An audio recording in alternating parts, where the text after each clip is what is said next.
എന്തേ സുഖമില്ലേ? ഓ തീരെ വയ്യ, ആശുപത്രി പോയി വരിക. ആശുപത്രിയിൽ പോയി വരുന്നതിന് താനെന്തിനാണോ ഇങ്ങനെ ചിരിക്കുന്നേ? ഞാൻ എന്നെ പരിശോധിച്ച ഡോക്ടറെ പറ്റിച്ച കാര്യം ആലോചിച്ച് ചിരിച്ചു പോയതാ. അത് ശരി, ഫീസ് കൊടുക്കാതെ മുങ്ങിയല്ലേ? ഏയ് അതൊന്നുമല്ല.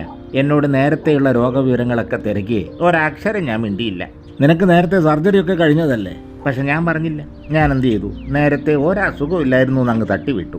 പുള്ളിക്കാരൻ 10 ദിവസത്തേക്ക് ഗുളികയും മരുന്നൊക്കെ എഴുതി വെറും 3 ദിവസത്തേക്കുള്ളതും വാങ്ങി ഞാനിങ്ങ് പോന്നു.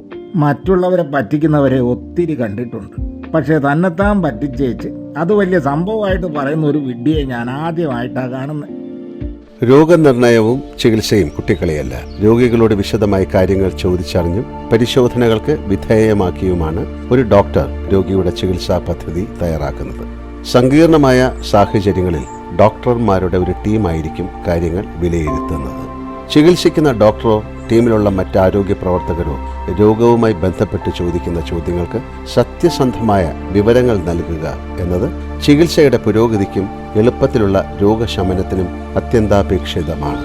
അതിനാൽ നിലവിലെ ആരോഗ്യസ്ഥിതി, പൂർവ്വകാല രോഗങ്ങൾ, അതിന് ചികിത്സ തേടിയതിന്റെ വിവരങ്ങൾ, രേഖകൾ, കഴിച്ചുകൊണ്ടിരിക്കുന്ന മരുന്നുകൾ തുടങ്ങിയ ചോദ്യങ്ങൾക്ക് കൃത്യമായി വിവരങ്ങൾ നൽകൂ.